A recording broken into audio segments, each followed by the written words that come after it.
Something sweet from India. Binigay sa akin to ng Indian guy sa Al-Azhari. Dalawa to, kinain ko na isa. Sobrang sarap. At naghahanap ako sa mga Indian store, wala nito. Kasi nga, isang buwan lang siya pwede i-imbak. Hindi siya pwede magtagal. Kaya wala siya dito.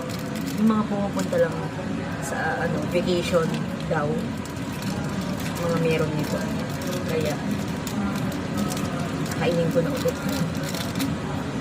Parang yema siya, masarap. Sobrang sarap.